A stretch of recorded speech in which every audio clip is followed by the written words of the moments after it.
Hello, everybody. Good morning. It's Morning Gym Poetry. Thanks for tuning in. Today we're going to hear some poems by two lady poets who write very differently, even though they are contemporaries. And they're about the same age. Ray Armentrout and Ruth Moz. But their poetry is very different. I'll touch on their histories as poetry moves along, but first let's hear a poem by Ray Armentrout.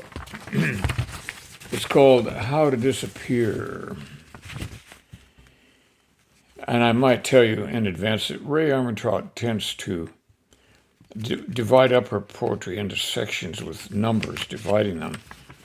And oftentimes, the sections can be seen as poems in their own right. This one's called How to Disappear. Number 1.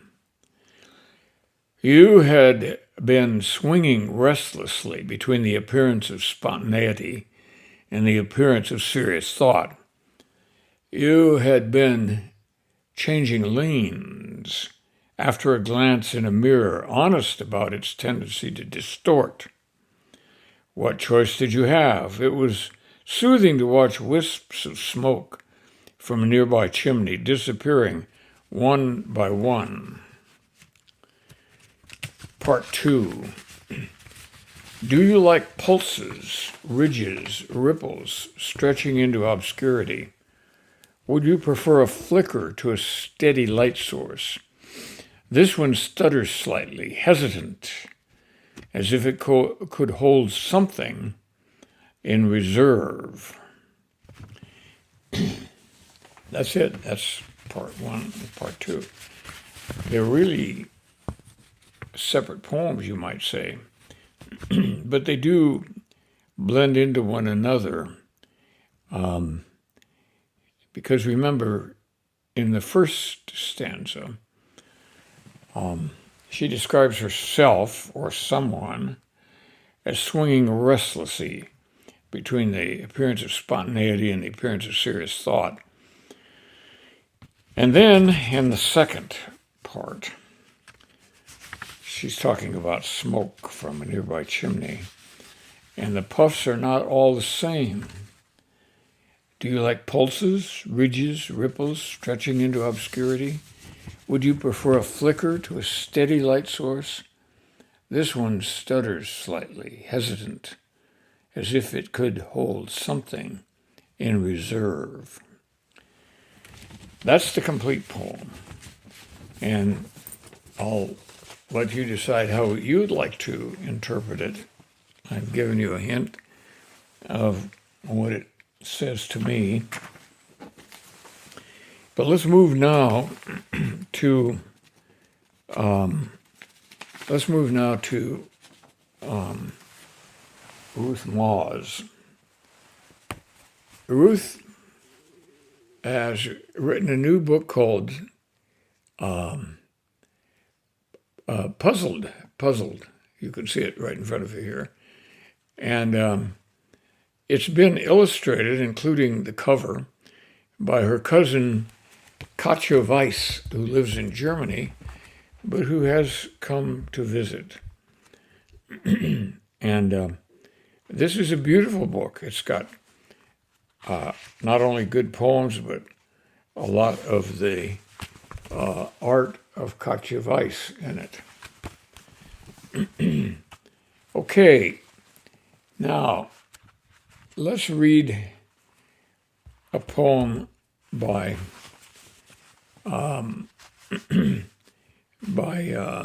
Ruth Moz. This one's called Stupid Season. Many of you may remember, if you're movie lovers, some time ago there was a movie called Stupid Season. And this is about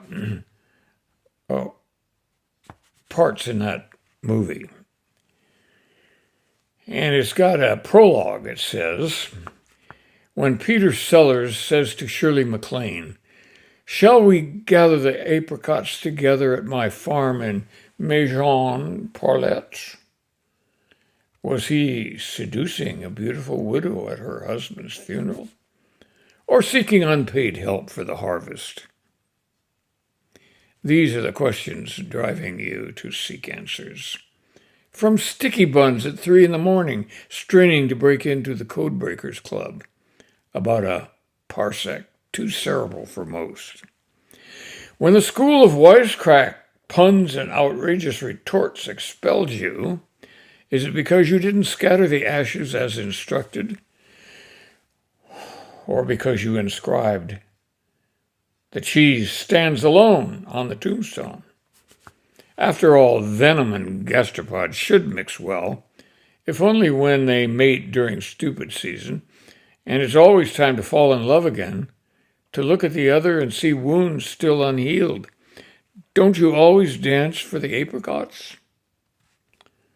Surrender, therefore, to the season, and disport yourself with all those indigestible and grossly sticky buns. Okay, stupid season. Ruth Moss is not an academic like Ray Armentrout. Ray Armentrout is a Californian. As I mentioned, she spent most of her career in academia, and she has won a Pulitzer Prize in 2010 for her poetry. Ruth is not an academic, as I mentioned, and she graduated from Smith College, one of the finest academic institutions in the country. And that's a plus for her in my book, showing that she has been able to gain recognition for her work without the built-in boost of academe. She won the Birdie Prize, or she was a finalist for the Birdie Prize, which is quite an achievement for itself in 2019, and continues to write verse which is full of curiosity and a lot of irony. Well, so Stupid Season is a pretty good demonstration of how Ruth writes. And it's funny, but it would help to have seen the movie with Peter Sellers and Shirley MacLaine. So that's a movie that's probably available online, and you might want to go look at it. And then get this book and reread the poem from the book. Now, let's move back to Ray Armentrout and read her poem, Apartment.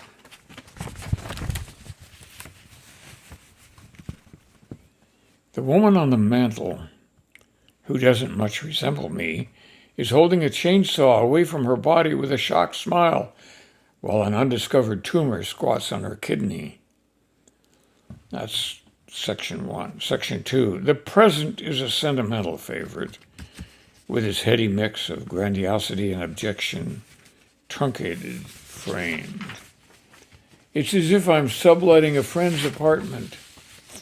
Even in the dream, I'm trying to imagine which friend, and I'm trying to get all my robes together, robes I really own and robes I don't. It takes us to the to the beginning of the third stanza to realize that this whole thing is about a dream. And so if you go back to the first section, the woman on the mantel who doesn't much resemble me is holding a chainsaw. Okay, in the dream, she's in somebody else's apartment.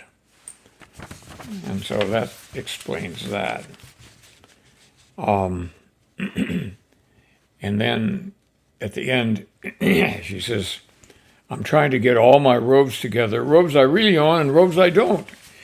In other words, she's frantic in the apartment, can't decide which robes to pack and which not to. This is a lot like the dreams that we all have, isn't it? Dreams are kind of a way of releasing tension and stress. They don't always make sense, but they usually contain stress. They stress us out. You can imagine that she's worried about trying to get the robes together, some of her own and some that she doesn't own.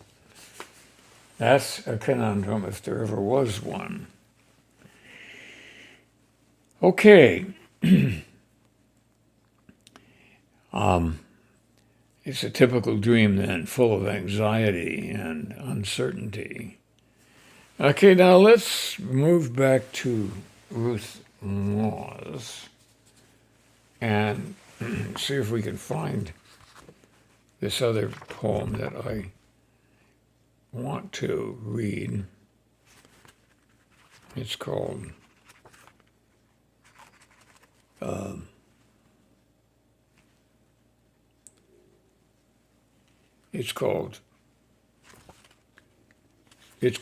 Future Perfect. Where are you, Future Perfect? I'll find it here in a minute. What happens when I'm going through these books is I will sometimes lose the bookmarker, and then I have to sort of go panic and find the poem. Here it is, and it's right next to a beautiful painting by Katja Weiss. It's called Future Perfect. Come, let us stumble to that lush park, sometime before dawn but after dark, to make our way through all the fens and ferns of doubtful meaning, to clutch at the nearness during quarantining. Your protests scatter on the wind like dry geraniums, and notes whispered once in future perfect quotes, whose yellowed ashes evidence our atrophied connection, lurching, I'm sure, in the wrong direction. As street lamps press long shadows on the velvet tangled green, we flicker gently, quietly, obscene. Unaccustomed to all the buttons and trumpets of such dangerous debris that I exchange in the park at night with you, and you with me. Future Perfect. Maybe not so perfect. This is a poem with very nicely put together rhyme scheme. It's got 4 stanzas. Each stanza has 2 couplets, and the rhymes don't stand out, which is good. They're not supposed to. But she rhymes green with obscene and debris with me, meaning with quarantining. That's a very good work with rhyming. And you can see from that poem how cleverly Ruth Moss writes with hidden metaphors in almost every line of every poem. I love that poem. It's another dream poem with slightly unclear images. Why? Because it's dark. The ending is full of uncertainty. It is a musical poem, by my estimation, and it has all the irony that I connect with Ruth's poetry. Okay. We've now had 2 poems by Ruth and Ray Armentrout, and I think that's enough for one session.